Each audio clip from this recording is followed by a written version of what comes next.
Laporan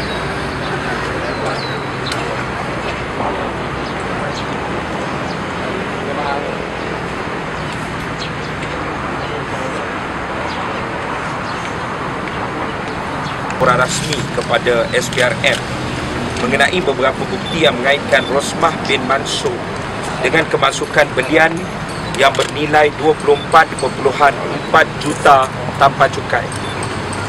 Menurut maklumat yang kami perolehi pada 16 April 2011 yang lalu, satu unit belian yang dipanggil Natural Fancy Grey Cushion Cut Diamond telah dibawa masuk melalui KLIA dan nilai yang diisytiharkan bagi belian tersebut ialah RM24,458,400. Belian itu dibeli ekspor dengan sebuah syarikat Jacob & Co yang berpangkalan di New York. Ia dibawa masuk ke Malaysia dengan menggunakan nama Jeremy Beh Sinti. Tetapi sebaliknya nama Datin Sri Paduka Rosmah Mansur turut tertera dalam ruangan penerima dengan jelas. Dalam beberapa bukti yang disertakan, jelas tertera pelbagai data seperti nama syarikat, ejen, pembawa masuk, kaki tangan, nombor borang kastam, nombor penerbangan dan seumpamanya yang hampir mustahil untuk dipalsukan. Maka SMM meminta agar SPRM mengadakan siasatan secara telus dan tampil untuk menyatakan hasil siasatannya. Berdasarkan bukti yang diperolehi, kemasukan belian berjumlah 24.4 juta itu juga mencatatkan cukai sebanyak RM0. Ini juga perlu disiasat.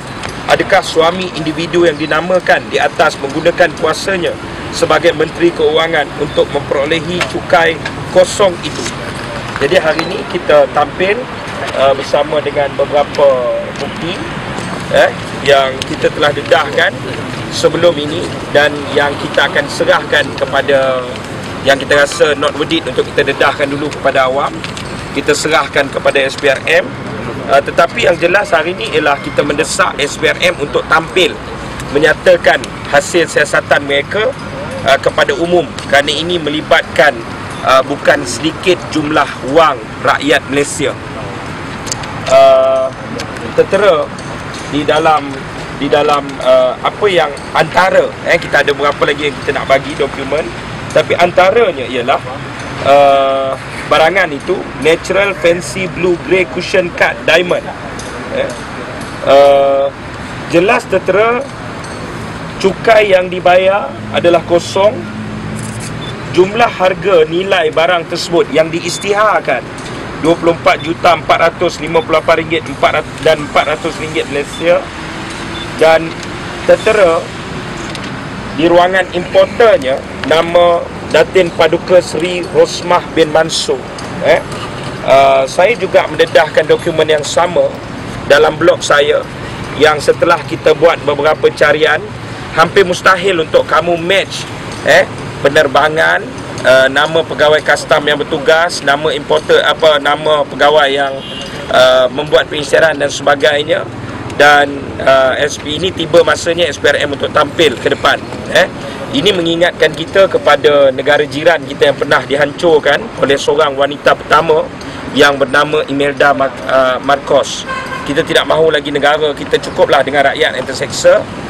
Kita tidak mahu untuk kita punya seorang orang yang menyamar sebagai wanita pertama yang bersikap sedemikian rupa. Hancurkan tanah rakyat lah. Ya. Ada beberapa bukti SPRM kena tampil selepas itu. Kalau Rosmah saya tak nak dengar lah. Ada beberapa nyamuk yang nak nafi itu dan ini saya dengar. Kalau nak, Rosmah kena nafi dan Rosmah kena jelaskan kenapa nama dia ada dalam sistem kastam. Ya. Kenapa nama dia ada dalam sistem kastam. Yang kedua ialah SPRM kena tampil untuk menyatakan sebelum kita dedahkan yang lain yang kita ada. Mengikut carian kita juga pagi ini, Jacob & Co merupakan sebuah syarikat yang berpangkalan di New York. Ada outlet di beberapa bandar utama di seluruh dunia. dan beberapa barang keluarannya yang terpapar dalam websitenya, kita dapat matchkan dengan beberapa perhiasan yang sering dipakai oleh Rosmah Mansur.